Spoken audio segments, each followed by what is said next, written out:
আবার ভাইবো না যে ইন্ডিয়া অফেন অ্যাটাকস, যুদ্ধ যুদ্ধ খেলা, তাহলে আমি অ্যাটাক দিই না। যুদ্ধ যুদ্ধ খেলা না, এটা কোনো স্পোর্টস না। বোঝা গেছে? আচ্ছা, লজিক দাও ভালো কথা, কিন্তু এরকম নষ্টা লজিক দেওয়া যাবে না। এটা মেডিকেলের ভর্তি পরীক্ষাতে আসছিল, শুধু মেডিকেল না, বহুত ইউনিভার্সিটিতেও আসছে। এগুলো দিয়ে একটা মানুষের ইংলিশ জাজ করা আসলে হয় না। এগুলো তো বলেই না হয়, এগুলো তো পরের কথা, মানে তোমাকে জাজ করা তো পরের কথা, এগুলো তো ইংলিশে হয়ই না। এই টাইপের অনেক ফালতু কোয়েশন আমাদের এডমিশন টেস্টে আসে, কিছু করার নাই। তো যাই হোক, আমরা মনে হয় লাস্ট ক্লাসে সাবজেক্ট ভার্ব এগ্রিমেন্টে 10 পর্যন্ত গেছিলাম, তাই না? আজকে 11 নম্বর রুলটা। তো অনেক স্টুডেন্ট এসে বিভিন্ন প্রশ্ন করে যে ভাইয়া এভরিবডির পরে কি হবে, আরেক স্টুডেন্ট এসে বলে ভাইয়া সামবডির পরে কি হবে।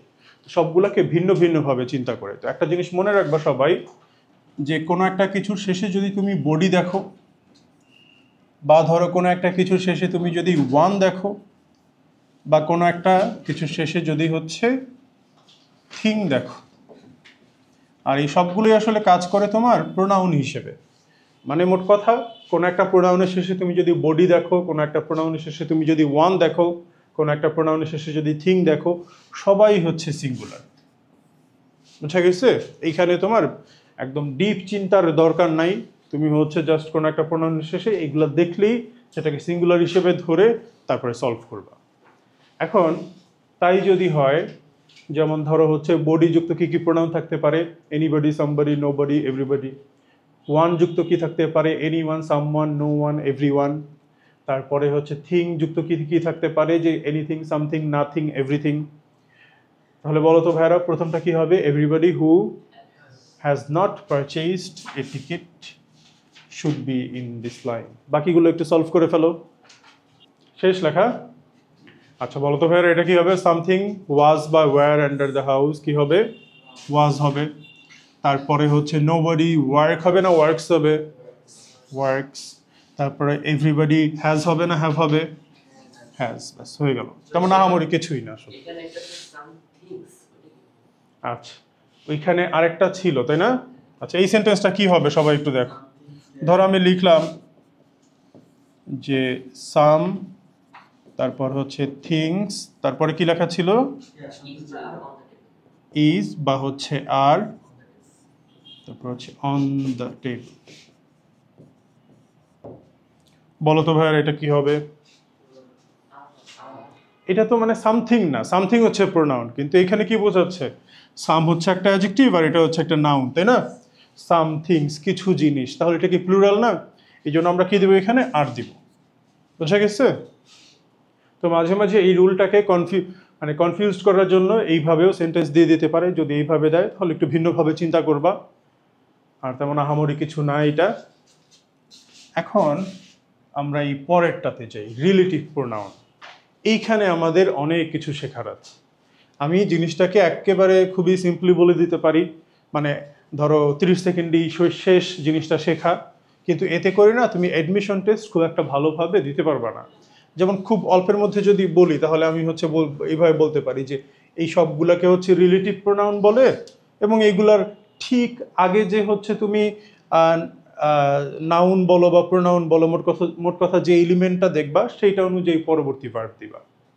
এখন দেখো যে আমরা প্রথম সেন্টেন্সটাতে যদি আমরা দেখি, এখানে কি লেখা আছে? যে he is one of you who is বা আর কমিটিং দ্য ক্রাইম।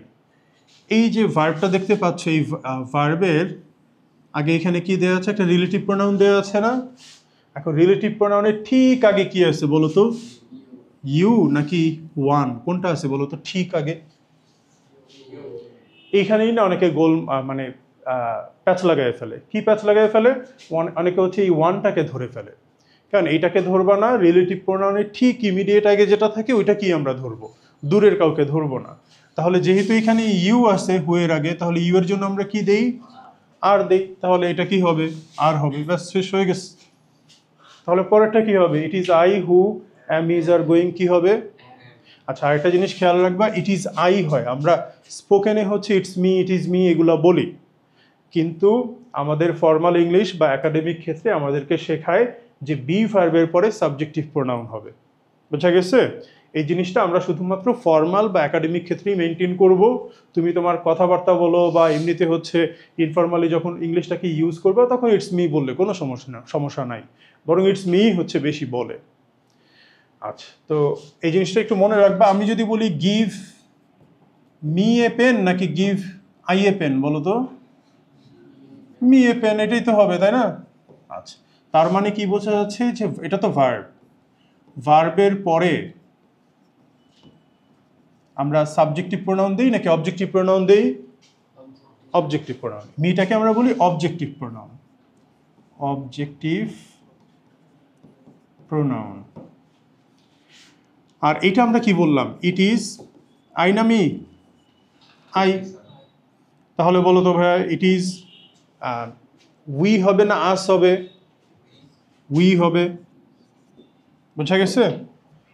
আচ্ছা, তো এই জিনিসগুলো আমরা একাডেমিক ক্ষেত্রে হচ্ছে মেনটেন করব, তুমি তোমার পার্সোনাল লাইফে এগুলো মেনটেন না করলেও চলে। মোট কথা এই নিয়মটা হচ্ছে এরকম যে তুমি যদি হচ্ছে বি ভার্ব দেখো, বি ভার্বের পর আমরা হচ্ছে সাবজেক্টিভ প্রোনাউন ইউজ করব, সাবজেক্টিভ প্রোনাউন। মনে থাকবে? নর্মালি কোনো ভার্বের পরে আমরা দিব অবজেক্টিভ প্রোনাউন, আর বি ভার্বের পরে কি দিব? Subjective pronoun. এগুলোর উপর বেস করে এডমিশন টেস্টে অনেক কোয়েশ্চেন আসে, তো এটা একটু মেনটেন করবা।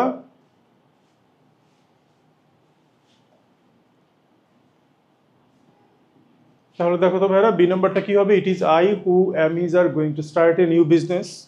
কি হবে বলো তো? হু এর আগে কি আছে? আই, তাহলে আমরা কি দিব? এম দিব, ব্যাস হয়ে গেল।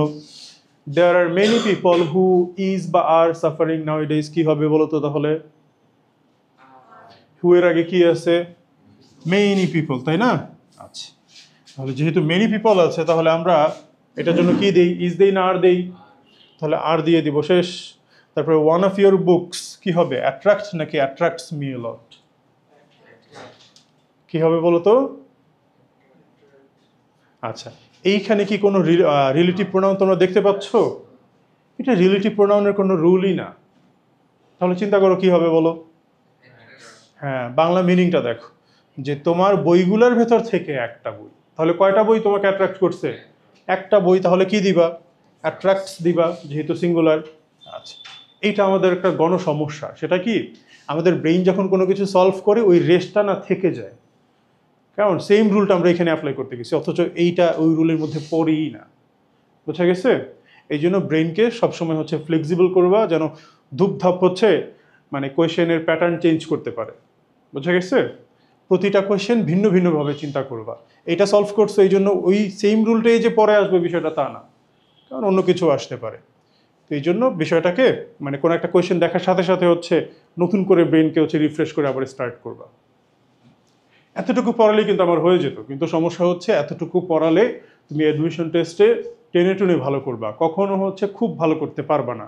মানে এক্সামটা দিয়ে কখনো স্যাটিসফাইড হবা না তুমি। কেন হবা না? কারণ এইখানে আমি ছোট্ট একটা ভুল পড়েছি। কি ভুল পড়েছি? আমি সবগুলোকে রিলেটিভ প্রোনাউন বলছি না, এই সবগুলো রিলেটিভ প্রোনাউন না। তাহলে সবগুলা কি? এই জিনিসটা জানার জন্য আমাদেরকে রিলেটিভ প্রোনাউন সম্বন্ধে আলাদাভাবে একটু ডিটেলসে জানা লাগবে। তো আমরা এগুলো একটু ডিটেলসে জানি, কিন্তু আমাদের তো একটা ফাঁকা মাঠ লাগবে, এ তো সব ভরা মাঠ। এই যে পাইছি একটা ফাঁকা মাঠ, আচ্ছা, পুরো মেসির মতো। আচ্ছা, যাক। তো রিলেটিভ প্রোনাউন, তাই না? আচ্ছা, আমরা একটু সিরিয়ালি লিখি। এখানে লেখো হু, তারপরে লেখো হুম, তারপর লেখো হু এভার, তারপর হচ্ছে হুম এভার, হুইচ, হুইচ এভার, তারপরে হোয়াট, হোয়াট এভার, দ্যাট। এই সবগুলাকে আমরা বলবো হচ্ছে রিলেটিভ প্রোনাউন।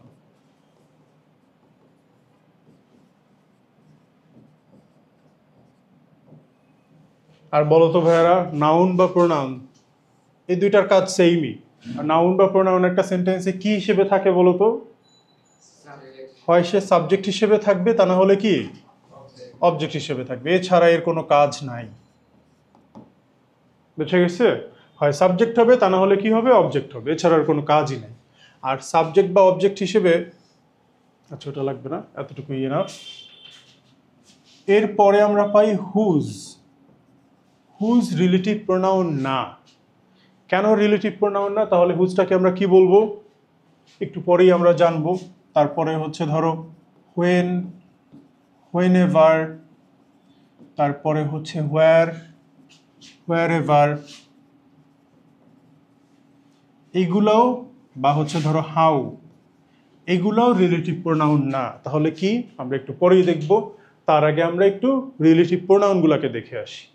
ধরো আমি যদি দুইটা সেন্টেন্স লিখি যে ইট ইজ আই হু অ্যাম, হবে না ইজ হবে বলো তো? হু অ্যাম, হ্যাঁ, হু অ্যাম গিলটি ধরো লিখলাম। আবার ধরো একটা সেন্টেন্স লিখলাম যে হু আর ইউ।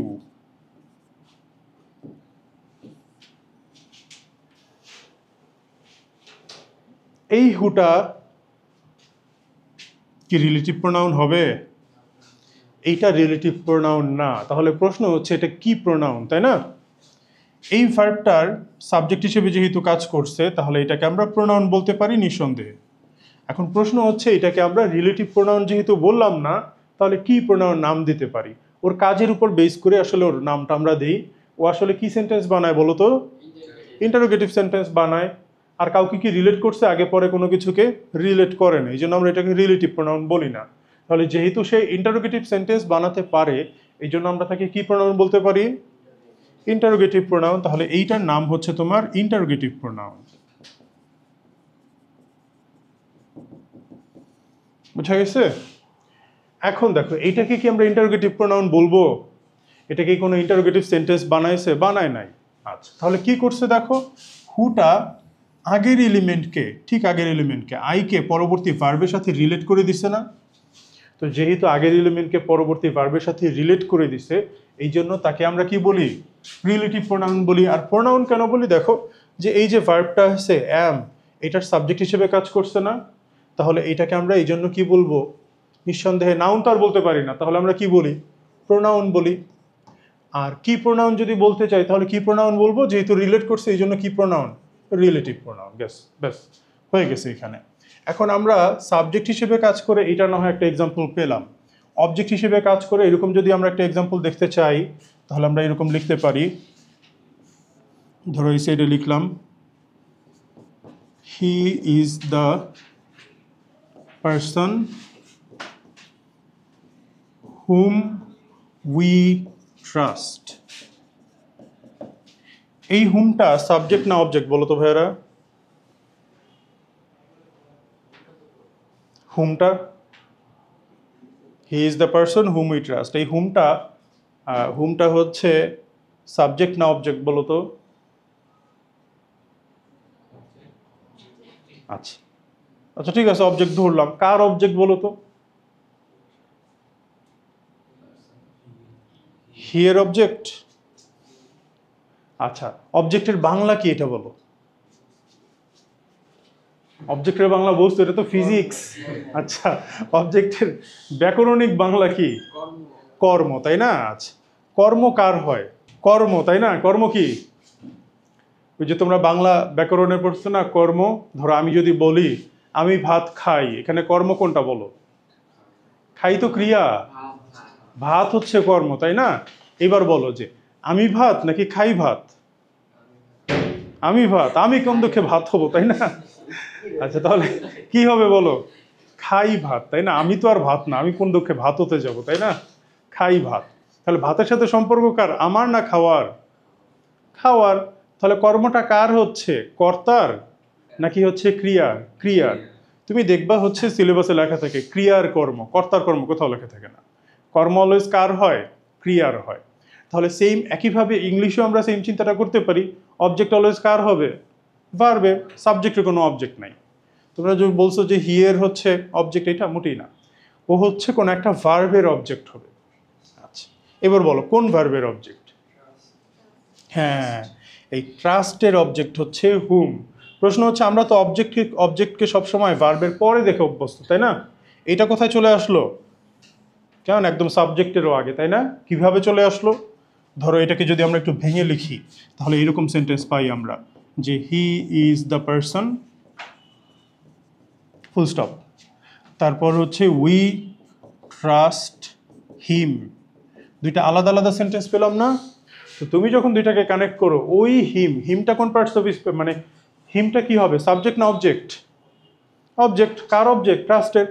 এখন দুইটাকে যদি আমি কানেক্ট করতে বলি তাহলে তুমি কি করবা, হিমটাকে এই দিকে এনে হুম বানিয়ে লিখে ফেললা। তাহলে এই হুমটা কার অবজেক্ট হলো? ওই সেম ট্রাস্টেরই। বোঝা গেছে? তুমি যদি সরাসরি সেন্টেন্স দেখে নাও বুঝো, সেন্টেন্সটাকে ভেঙে তারপরে চিন্তা করতে পারো, তাহলে বিষয়টা আরো ইজি হয়ে যাবে। উপরের সেন্টেন্সে হ্যাঁ দুইটা সাবজেক্ট দুইটা ভার্ব, যেমন হি একটা সাবজেক্ট আর উই একটা সাবজেক্ট। আচ্ছা, আর কোনো প্রশ্ন এতটুকুতে? তাহলে আমরা দুইটা এক্সাম্পল পেলাম, একটাতে হচ্ছে হুটা সাবজেক্ট হিসেবে কাজ করে আর হুমটা কি হিসেবে কাজ করে, অবজেক্ট হিসেবে কাজ করে। আচ্ছা এইবার এটা এটা হচ্ছে কমপ্লেক্স সেন্টেন্স, আর এখানে দুইটা আলাদা আলাদা সিম্পল সেন্টেন্স। বুঝছো? হ্যাঁ, কারণ ও একটা ইম্পর্টেন্ট কথা বলছে, এটা আসলে এই মুহূর্তে বলতে চাচ্ছিলাম না। সেটা হচ্ছে ও বলতে চাচ্ছে কি যে ভাই এখানে তো দুইটা আলাদা আলাদা সিম্পল সেন্টেন্স, কিন্তু এটা পুরোটা মিলে তো একটা কমপ্লেক্স সেন্টেন্স। তাহলে কমপ্লেক্স সেন্টেন্সে সবসময় একটা কনজাংশন থাকে না? ও বলতে চাচ্ছে ভাইয়া এটা তো রিলেটিভ প্রোনাউন তো বুঝলাম, একই সাথে তো এটা কনজাংশনও। উত্তর হচ্ছে হ্যাঁ অবশ্যই কনজাংশন, ইভেন এইটাও হচ্ছে কনজাংশন। মানে মোট কথা রিলেটিভ প্রোনাউনে আমরা যাদেরকে যাদেরকে পাই তারা সবাই হচ্ছে কনজাংশন। এবং কি কনজাংশন? এটাকে আমরা বলি হচ্ছে সাবঅর্ডিনেটিং কনজাংশন। আমরা যখন কানেক্টরস পড়বো তখন এই সাবঅর্ডিনেটিং কনজাংশন সম্বন্ধে আরও ডিটেলসে জানবো। বুঝা গেছে? তাহলে এইখানে জাস্ট হচ্ছে বলে রাখলাম যে হ্যাঁ এই দুইটা আসলে কনজাংশন এবং এটাকে সাবঅর্ডিনেটিং কনজাংশন বলি। এটা যদি আমরা ডিটেলস জানতে চাই তাহলে আমরা সেটা জানবো হচ্ছে কানেক্টরসে যে। বুঝা গেছে? আচ্ছা, এখন আমি দুইটা সেন্টেন্স লিখি, তোমরা একটু ফাইন্ড আউট করবা যে কোনটাতে সাবজেক্ট হিসেবে আছে আর কোনটাতে অবজেক্ট হিসেবে আছে।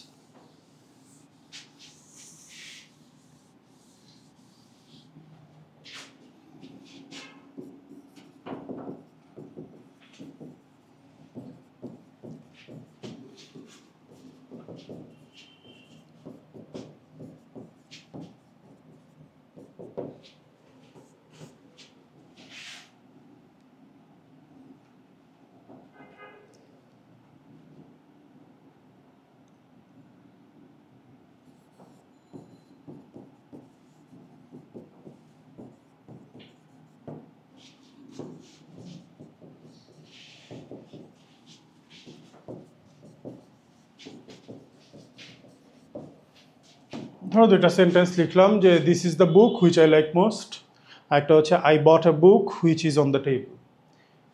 এই হুইচটা কি বলো তো, সাবজেক্ট না অবজেক্ট? মানে তোমার যদি খুব কষ্ট হয় তাহলে ভেঙে ফেলো, আর যে this is the book I like it most, ওই ইটটাই পরবর্তীতে হুইচ হয়ে এখানে চলে আসে, তাহলে এটা কি হয়ে গেল? অবজেক্ট। তারপরে ধরো হচ্ছে I bought a book which is, এটা তো এমনিতেই দেখে বোঝা যায় তাই না যে এটার সাবজেক্ট হিসেবে কাজ করছে, তাহলে এটা কি হিসেবে কাজ করবে? সাবজেক্ট। আর দুইটাকে আমরা কি বলতে পারি? নিঃসন্দেহে রিলেটিভ প্রোনাউন। বুঝা গেছে? আচ্ছা, তাহলে মুছে ফেললাম।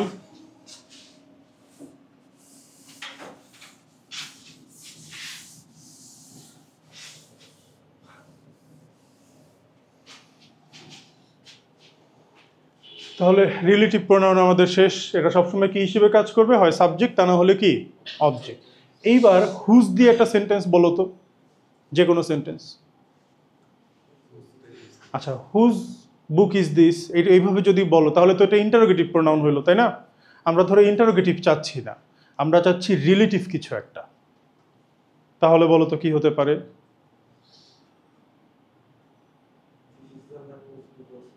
হ্যাঁ। আচ্ছা, মানে প্রথমে তোমরা এটা বলছিল তাই না যে হুজ বুক ইজ দিস, এরকম একটা কিছু বলছিল না? এটা তো আর রিলেটিভ কোনো কিছু না, এটাকে আমরা কি বলি? Interrogative pronoun. আচ্ছা, এখন যদি আমি বলি যে I have no idea whose book is this, হবে নাকি দিস ইজ হবে? হুজ বুক দিস ইজ, এরকম বোঝা গেছে। ইজ দিস না, এটা তো ইন্টারোগেটিভ সেন্টেন্স না, তাই না? ইন্টারোগেটিভ সেন্টেন্স না, কিন্তু আমি এখানে একটা দিয়ে বসছি। আচ্ছা যাক, এরকম। তো I have no idea whose book this is, কারণ হুজ বুক ইজ দিস হবে না, কারণ এটা ইন্টারোগেটিভ সেন্টেন্স না, বোঝা গেছে? আচ্ছা, এইবার বলো ভাইয়েরা, এই যে হুজটাকে যে আমরা লিখলাম, কার আগে লিখলাম বলো তো? বুকের আগে। বুকটা কোন পার্টস অফ স্পিচ? এটা একটা নাউন না? তুমি হুজকে নাউন ছাড়া একটু লেখা ট্রাই করো তো,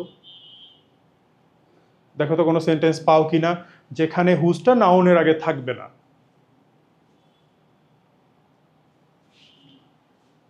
ট্রাই করো তো। I have no idea whose this is, whose হয় একদম নাউন ছাড়া, তুমি সারা জীবন চেষ্টা করলেও হুজকে লিখতে পারবে না। তাহলে নাউনের আগে কে বসে বলো তো কোন পার্টস অফ স্পিচ? অ্যাডজেক্টিভ বসে। এবং দেখো এই বুকটাকে মডিফাই করতেছে যে কার বই, তাহলে এইটাকে আমরা কি বলতে পারি? কোন পার্টস অফ স্পিচ এটা? এটা আসলে একটা অ্যাডজেক্টিভ। আর আমরা মডিফায়ারে এই জিনিসটা আরও ডিটেলসে পড়বো, কিন্তু আপাতত তোমাদেরকে একটু বোঝাই। সেটা হচ্ছে অ্যাডজেক্টিভকে আমরা দুইটা ভাগে ভাগ করতে পারি। একটাকে বলি হচ্ছে আমরা ডিটারমিনার্স, ডিটারমিনার্স, আর একটাকে আমরা বলি হচ্ছে তোমার ডেসক্রিপটিভ অ্যাডজেক্টিভ।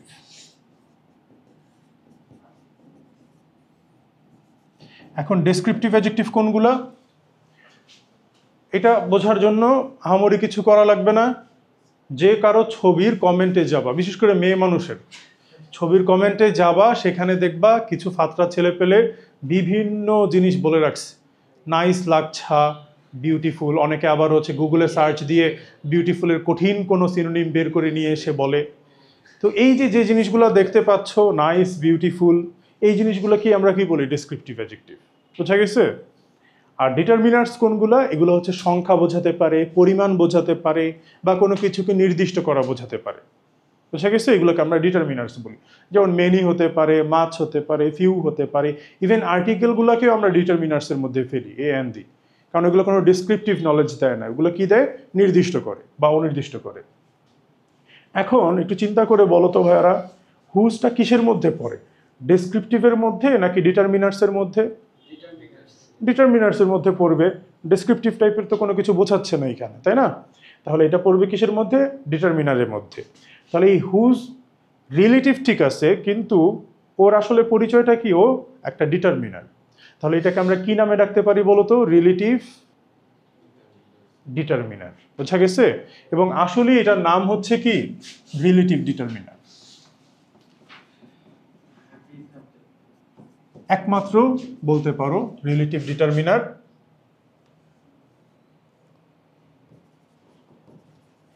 এইটাই এটাই হচ্ছে রিলেটিভ ডিটারমিনার। তোমাকে মাঝে মাঝে কনফিউজ করার জন্য ওরা কি করতে পারে? রিলেটিভ ডিটারমিনার না লিখে রিলেটিভ অ্যাডজেক্টিভও লিখতে পারে। একই কথা, সেম।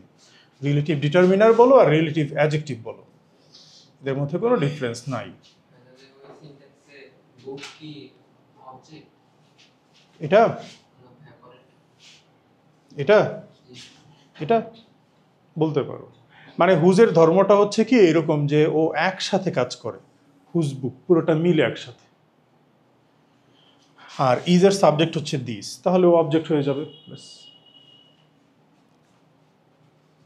এতটুকু বুঝছো?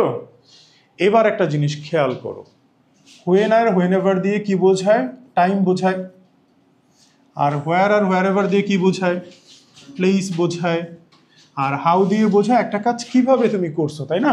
এইটাকে আমরা ইংলিশে বলি হচ্ছে ম্যানার। ম্যানার মানে হচ্ছে তোমার পদ্ধতি বা সিস্টেম। আর আমরা যে আদব কায়দা বলি না, সেটা হচ্ছে ম্যানার্স। তাহলে আমরা কখনো বলবো না যে ওর ম্যানার ভালো না, আমরা কি বলবো? ওর ম্যানার্স ভালো না। বোঝা গেছে? ম্যানার মানে পদ্ধতি বা সিস্টেম। তো সময় বা জায়গা, কোন একটা কাজ কিভাবে করলো, এই জিনিসগুলো বোঝালে কোন পার্টস অফ স্পিচ হয় বলো তো? অ্যাডভার্ব হয়। এগুলো আমরা পরবর্তীতে পড়বো। Adverb of time, adverb of place, adverb of manner, adverb of reason, condition, contrast, এরকম অনেক কিছু আছে। ওগুলো আমরা পরবর্তীতে জানবো। কিন্তু আমরা আপাতত এই জিনিসটা একটু মাথায় রাখি, টাইম, প্লেস আর ম্যানার হলে কি হয়? অ্যাডভার্ব হয়। তাহলে এইগুলোকে আমরা রিলেটিভ কি বলতে পারি? অ্যাডভার্ব। আসলে এগুলোকে বলা হয় হচ্ছে রিলেটিভ অ্যাডভার্ব। তাহলে আগে যে ঢালাওভাবে সবগুলোকে রিলেটিভ প্রোনাউন হিসেবে যে আমরা ধরতাম সেটা আসলে ভুল। শুধুমাত্র উপরে যেগুলো দেখতে পাচ্ছি এগুলোই হচ্ছে রিলেটিভ প্রোনাউন, তারপরে যেটা দেখলাম সেটা হচ্ছে রিলেটিভ ডিটারমিনার, আর লাস্টে যেগুলো দেখলাম সেগুলোকে আমরা কি বলবো, রিলেটিভ অ্যাডভার্ব। মনে থাকবে? তাহলে আমরা আরেকটু সামনে আগাই।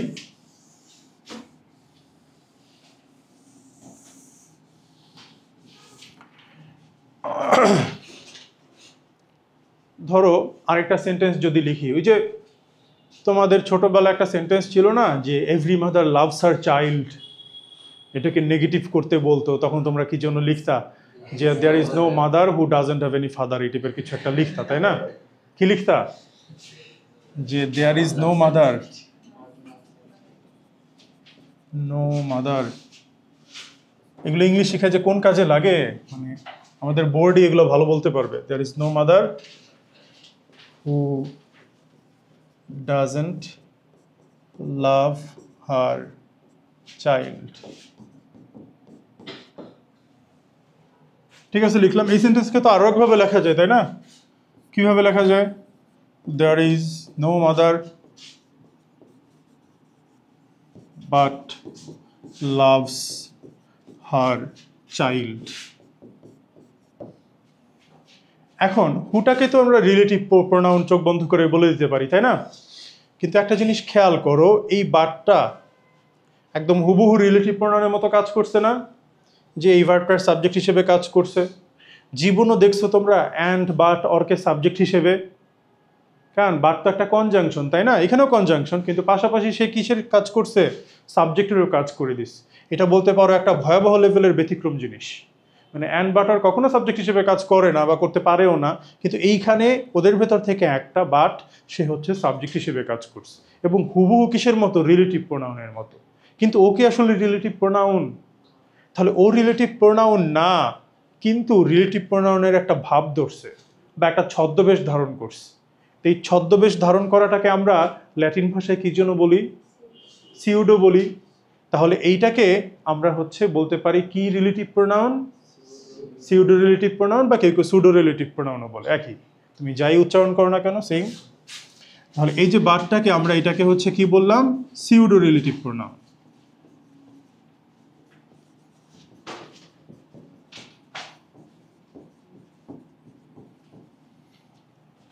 আচ্ছা, অনেকে আবার বললো যে না, এটাকে ছদ্মবেশধারী বা ফেক। কেমন? সিউডোর আরেকটা মিনিং হচ্ছে ফেক, যে এটাকে ফেক বলার কি আছে, এটাকে আমরা একটু ভদ্র ভাষায় বলি।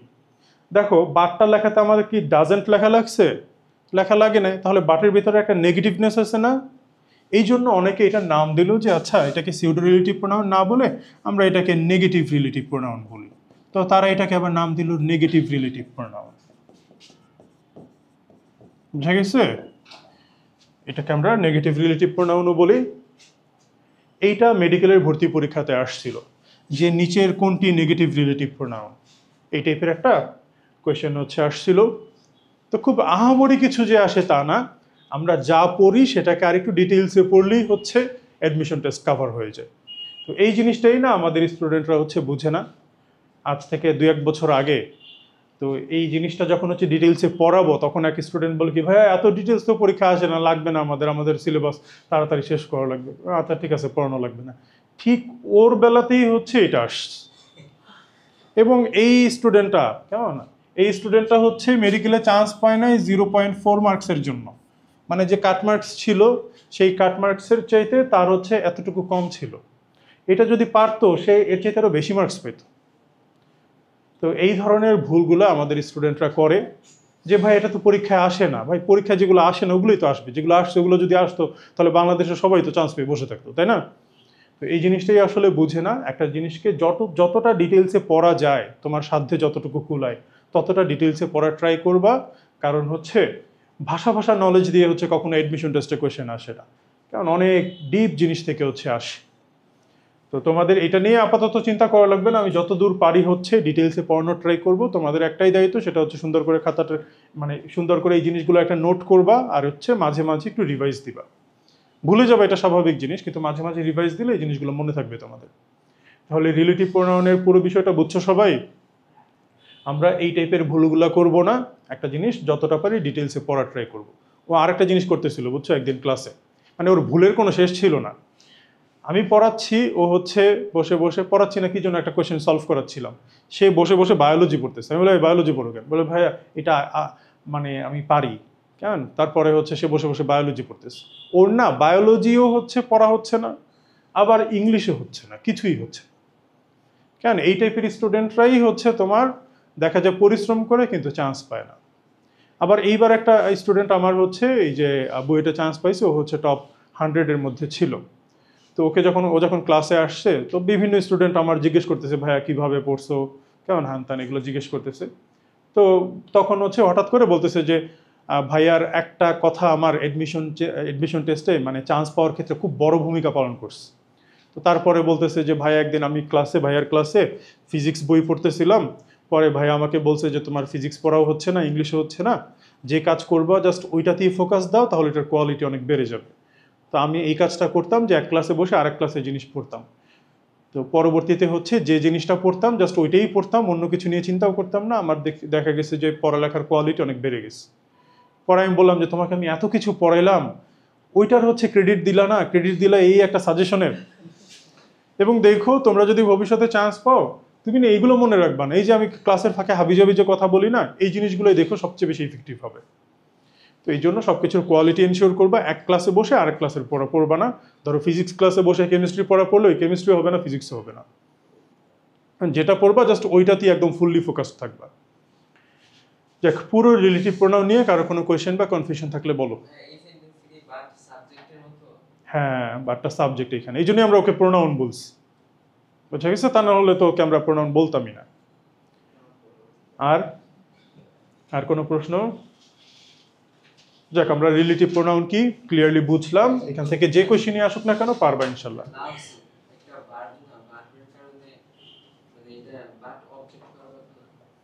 না কেমন বাট অবজেক্ট না, অবজেক্ট হচ্ছে হার চাইল্ড, বুঝা গেছে? লাভস এর অবজেক্ট হচ্ছে হার চাইল্ড আর এটা হচ্ছে সাবজেক্ট।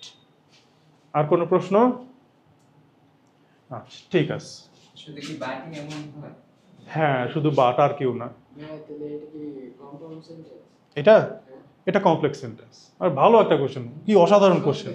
আচ্ছা ধরো এইটা কি সেন্টেন্স, তাই না? সিম্পল সেন্টেন্স, কমপ্লেক্স না কম্পাউন্ড, তাই না? আমাদের দেশের একটা কমন একটা চিন্তা আছে, সেই চিন্তাটা কি যে অ্যান্ড বাট অর থাকলেই কম্পাউন্ড সেন্টেন্স, তাই না? মানে এছাড়া আমরা কম্পাউন্ড সেন্টেন্স ইমাজিনও করতে পারি না। এটা আসলে সম্পূর্ণ ভুল ধারণা।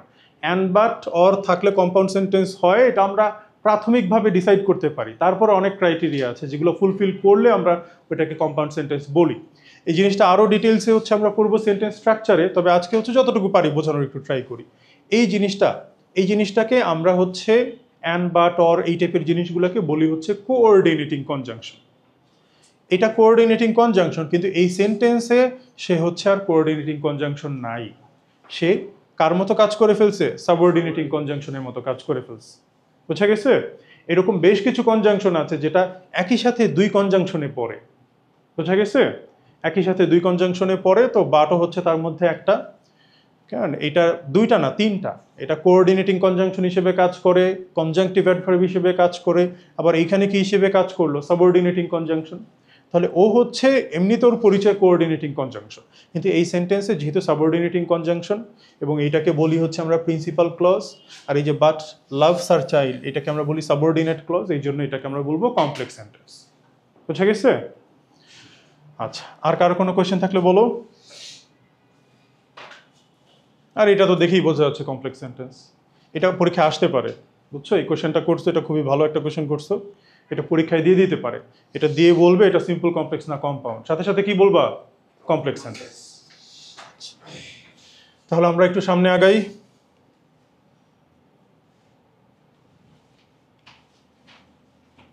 কেন একটু প্রশ্ন করবা, প্রশ্ন করলে না পড়াতে খুব ভালো লাগে, তা না হলে ওই একই মুখস্থ জিনিস পড়াইতে পড়াইতে আর বিরক্ত ধরে গেছে।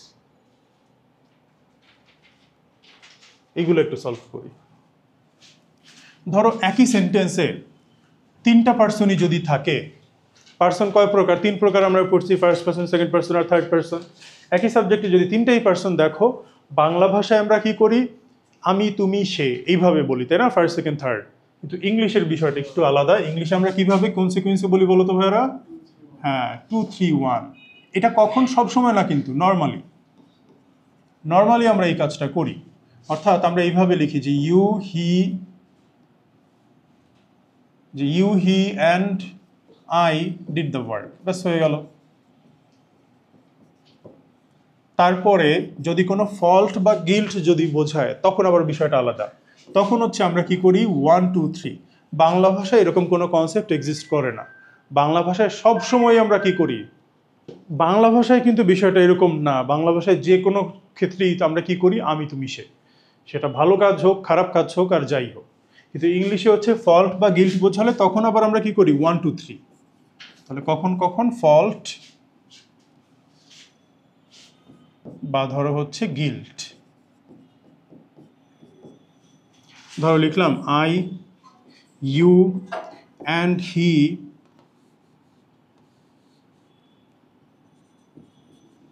হি আর গিল্টি।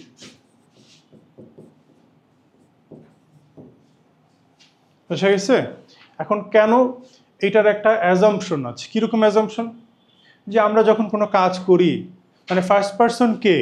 আমি নিজে। আর সেকেন্ড পারসন কে? যে উপস্থিত। আর থার্ড পারসন কি? যে হচ্ছে অনুপস্থিত, যে এখানে নাই, পুরো সিনারিওতেই হচ্ছে নাই। তো আমরা যখন কোনো কাজ করি তখন ভদ্রতা দেখিয়ে সবার আগে যে উপস্থিত তার কথা বলি, তারপরে যে অনুপস্থিত তার কথা বলি, আর সবার শেষে যে নিজের কথা বলি, হ্যাঁ আমরা কাজটা করছি।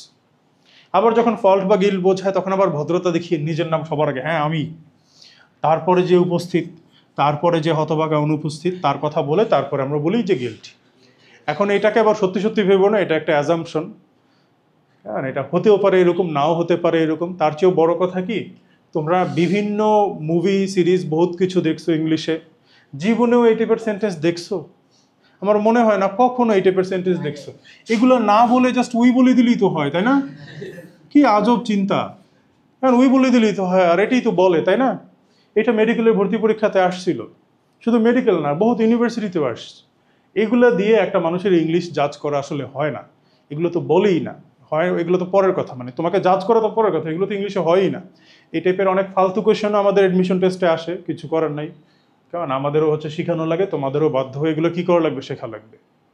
আচ্ছা, এইখানে যে সেন্টেন্সগুলো দেওয়া আছে এগুলো উল্টাপাল্টা করে দেওয়া আছে, তোমরা একটু এগুলো ঠিকমতো অ্যারেঞ্জ করো যে কোনটার পরে কোনটা হবে।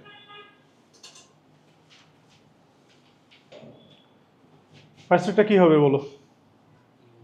হ্যাঁ, যে ইউ, ফার্স্টে এটা বলবা ইউ, তারপরে কি বলবা he and I did the work. You he and I, তাহলে এটা হবে হচ্ছে এই সিকোয়েন্সে ইউ হি আর হচ্ছে আই।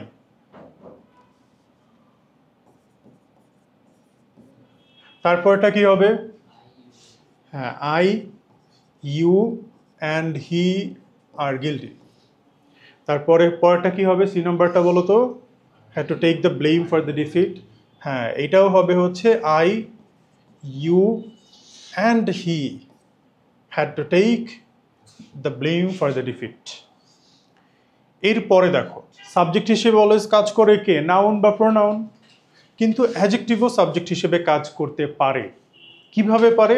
যদি তুমি অ্যাডজেক্টিভের আগে একটা দা অ্যাড করো, এবং যদি দা অ্যাড করো তাহলে এই দুইটা মিলে যে নাউনটা হবে সেটা হবে অলওয়েজ প্লুরাল। বুঝা গেছে? যেমন ধরো হচ্ছে পুওর, পুওর কি একটা অ্যাডজেক্টিভ না? গরিব। তাহলে পুওরের আগে যদি তুমি দা ইউজ করো তাহলে দ্য পুওর মিলে কি হবে? একটা নাউন হবে, এবং সেই নাউনটা কি হবে?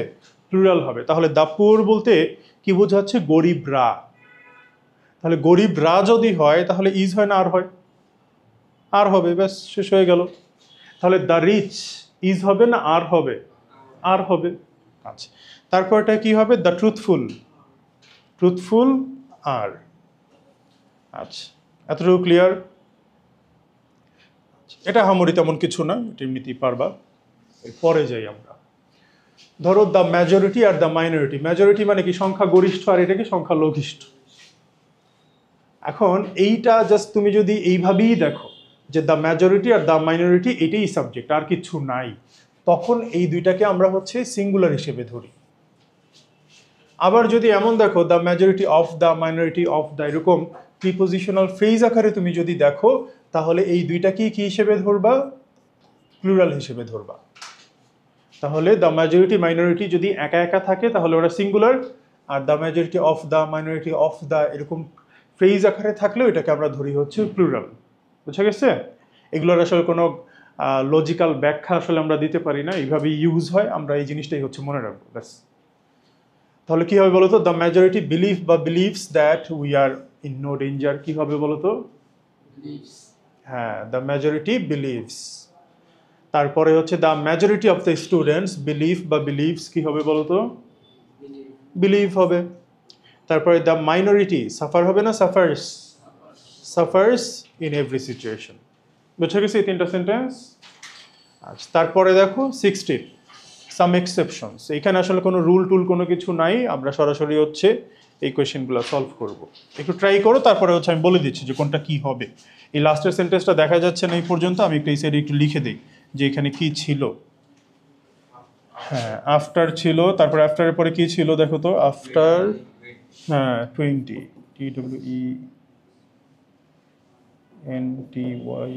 তারপরে ওভার্স অস্ট্রেলিয়া, ওয়াজ বা ওয়্যার, তারপরে ছিল হচ্ছে 200 রানস।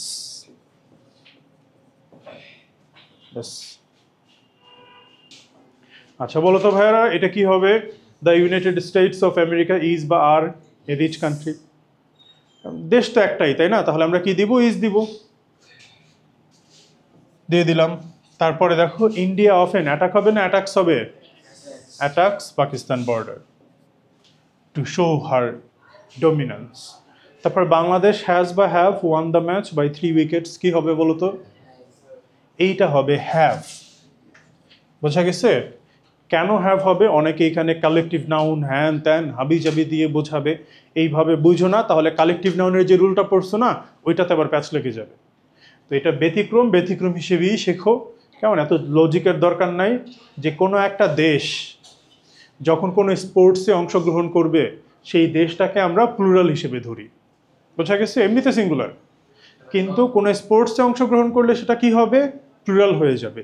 আবার ভাইবো না যে ইন্ডিয়া অফেন অ্যাটাকস, যুদ্ধ যুদ্ধ খেলা, তাহলে আমি অ্যাটাক দিই না, যুদ্ধ যুদ্ধ খেলা না, এটা কোনো স্পোর্টস না। বোঝা গেছে? আচ্ছা, লজিক দাও ভালো কথা, কিন্তু এরকম নষ্টা লজিক দেওয়া যাবে না।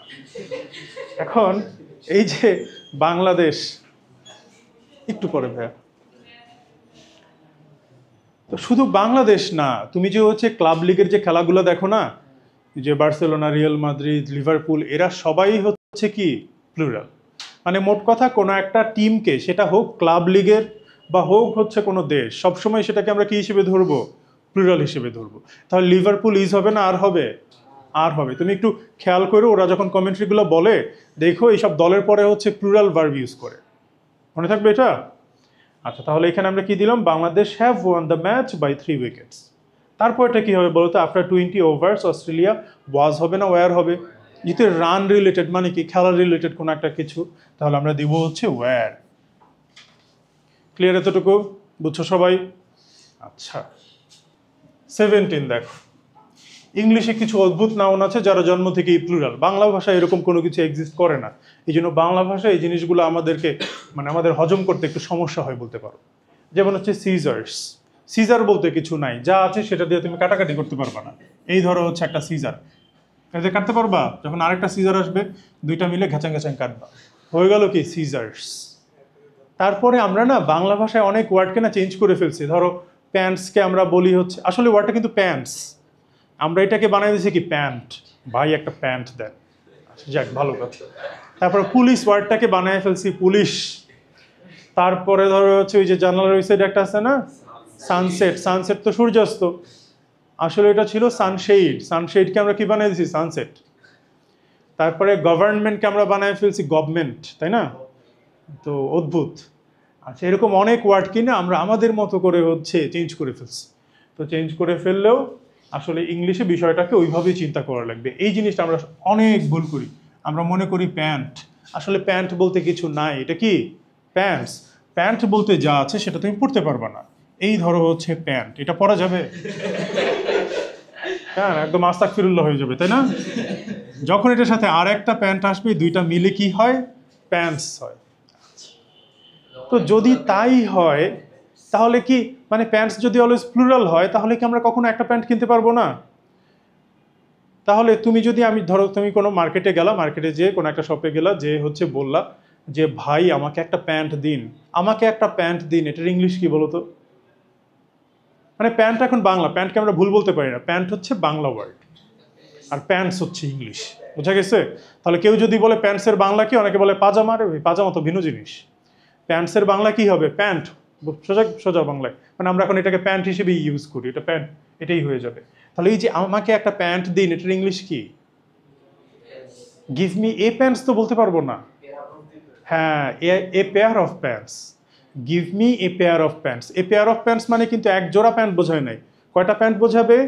একটা। বোঝা গেছে? তাহলে এ পেয়ার অফ প্যান্টস। তাহলে এই টাইপ ওয়ার্ডগুলোকে আমরা মানে একটা সিজার যদি আমরা বলতে চাই তাহলে কি বলবো? A pair of scissors, a pair of pants. বোঝা গেছে? আচ্ছা, এটা দিয়েই বোঝাবে একটা।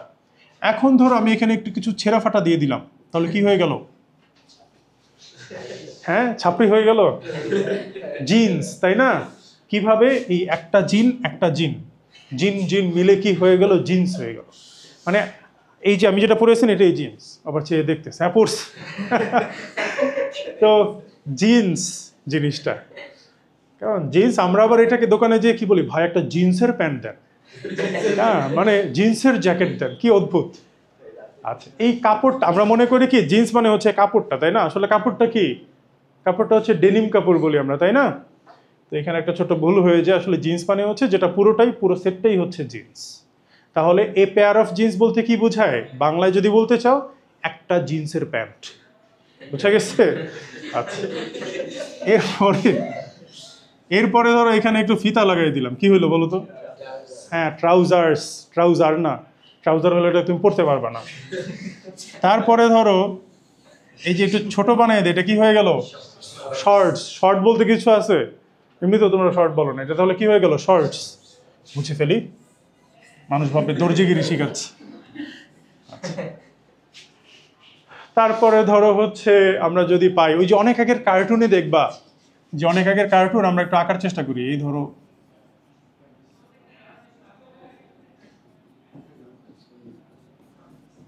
এটা ধরো অনেক আগের কার্টুন। অনেক আগের কার্টুনে দেখবে কি এক সাইডে একটা চশমা পরে, খেয়াল করছো? ক্লিপ দিয়ে আটকিয়ে তারপর এখানে একটা ফিতার মতো থাকে। তখন ছিল এটা আই গ্লাস বা গ্লাস। তখন পরবর্তীতে দেখা গেল যে মানুষের আসলে দুই চোখেই সমস্যা হয় এবং এটা সবসময় পরাটাও আসলে খুব একটা কমফোর্টেবল না। তখন সে কি করলো, মানুষ এই আরেকটা গ্লাস নিয়ে আসলো এবং এখানে একটা কানেক্টর দিয়ে দিল, এখানে একটা ডান্ডা দিয়ে দিল, তাহলে গ্লাস থেকে কি হয়ে গেল? গ্লাসেস হয়ে গেল। আই গ্লাস থেকে কি হয়ে গেল? আই গ্লাসেস হয়ে গেল। বোঝা গেছে? আমরা অনেকেই হচ্ছে ইয়ারফোন বলি না, আসলে ইয়ারফোন বলতে কিছু নাই, যা আছে সেটা হচ্ছে ওই একটা জাস্ট। এমনিতে আমরা কি বলবো? Earphones, earbuds, headphones. বোঝা গেছে? যদি একটা ইয়ারফোন যদি বলতে চাও তাহলে বলতে হবে এ পেয়ার অফ ইয়ারফোনস। বোঝা গেছে? আচ্ছা, আমরা এখানে একে একে দেখি। সিজার্স, তারপরে প্যান্টস, জিন্স, ট্রাউজার্স, তারপরে হচ্ছে শর্টস, গ্লাসেস বা আই গ্লাসেস বা স্পেকটেকলস, চশমাকে স্পেকটেকলসও বলা হয়। তারপর ইয়ারফোনস, ইয়ারবাডস, হেডফোনস, মনে থাকবে এগুলা। আর পুলিশটাকে আমরা একটু আলাদাভাবে মনে রাখবো, এটা একটা ব্যতিক্রম ওয়ার্ড। ও পুলিশ তো না, এটা কি লেখা? ও প্লায়ার্স। আচ্ছা, তো এইখানে দেখো এরপরে এই হেডফোনস, হেডফোনসের পরে কি লেখা? প্লায়ার্স লেখা। এখন প্রশ্ন হচ্ছে প্লায়ার্স কি? আমরা যখন কোনো কিছু সারাই না, বলি না এই প্লাসটা দিত, ওই প্লাসই হচ্ছে প্লায়ার্স। আসলে প্লাস না, ওইটা কি? প্লায়ার্স। আমরা প্লায়ার্সকে হচ্ছে বাংলায় বানায় ফেলছি প্লাস। আচ্ছা যাক, তো প্লায়ার্স, তো এ পেয়ার অফ প্লায়ার্স এরকম। আর আরেকটা জিনিস আমরা আলাদাভাবে একটু মনে রাখবো, এটাকে আমরা আলাদাভাবেই লিখছি, যে সেটা হচ্ছে পুলিশ। পুলিশ হচ্ছে এমন একটা নাউন যেটা জন্মগতভাবেই পুলিশ। এটার ব্যাখ্যা কি আল্লাহই জানে, এটার ব্যাখ্যা কি আমরা জানি না। বোঝা গেছে? এটা ব্যতিক্রম হিসেবেই আমরা মনে রাখবো যে পুলিশ হচ্ছে অলওয়েজ কি? প্লুরাল। তাহলে দ্য পুলিশ ইজ হবে না আর হবে? আর হবে। আচ্ছা, সবগুলো একটু সলভ করে ফেলো।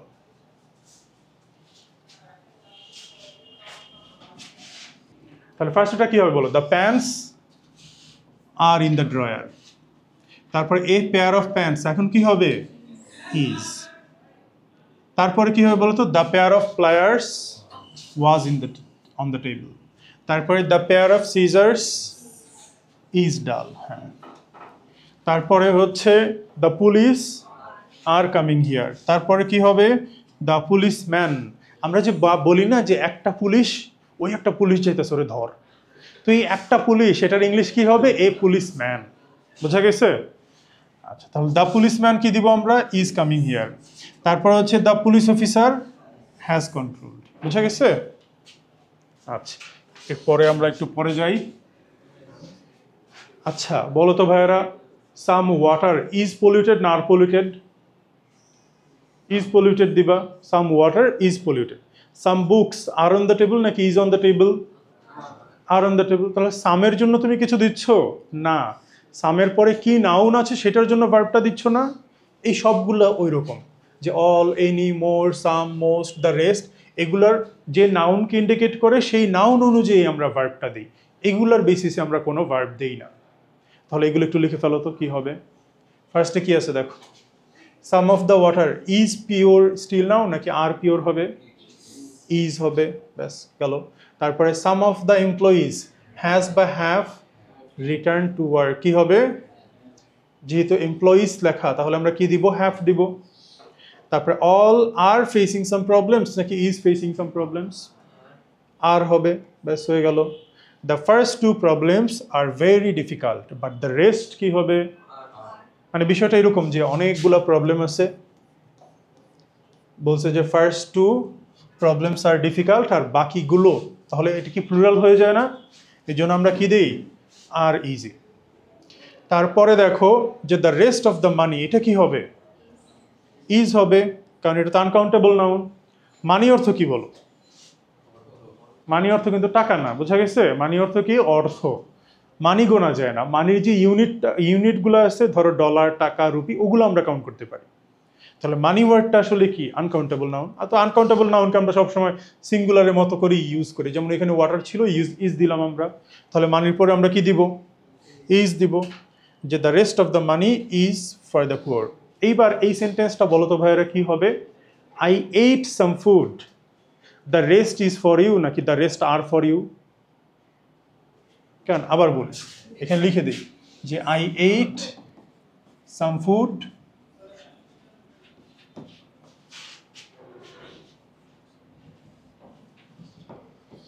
দ্য রেস্ট ইজ বা are for you.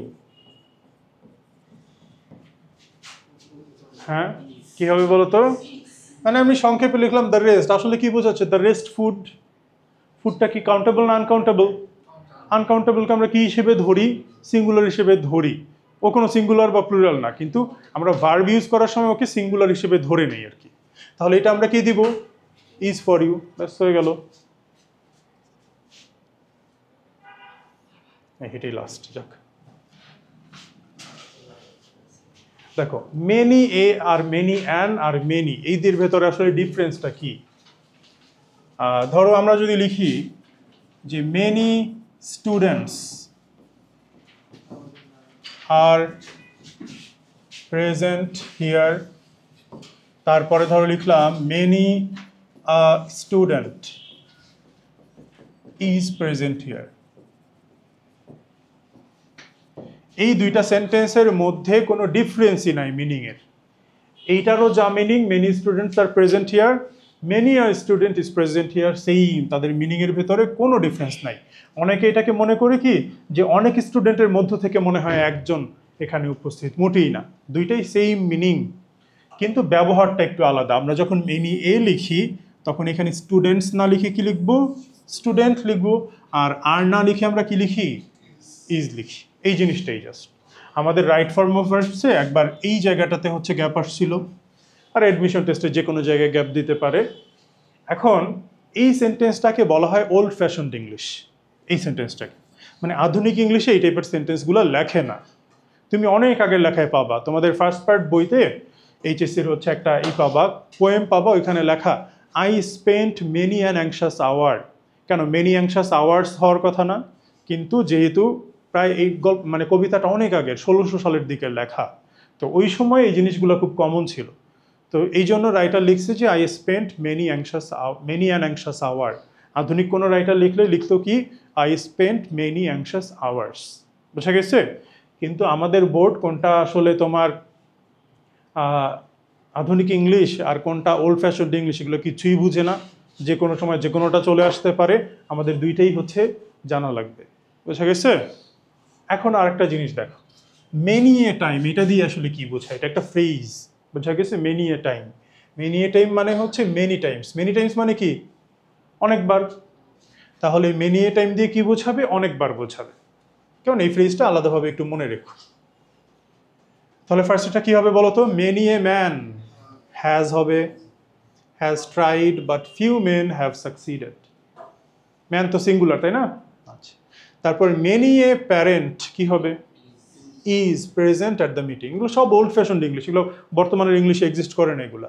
Many A student কি হবে?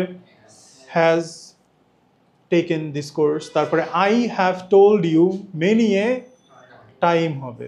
বুঝা গেছে? I have told you many a time not to ride your bike on the pavement. বুঝা গেছে এগুলা? আচ্ছা, এবার আমরা এটাতে চলে আসি, ম্যাথমেটিক্যাল ক্যালকুলেশনস বা ম্যাথমেটিক্যাল যে কোনো নাম্বার, এগুলোকে আমরা সবসময় কি হিসেবে ধরবো? সিঙ্গুলার হিসেবে ধরবো। এবং যেহেতু সিঙ্গুলার হিসেবে ধরবো তাহলে কি ভার্ব দিব? সিঙ্গুলার ভার্ব দিব। তাই যদি হয় তাহলে 2 and 2 মেক নাকি মেক্স? মেক্স 4 হবে।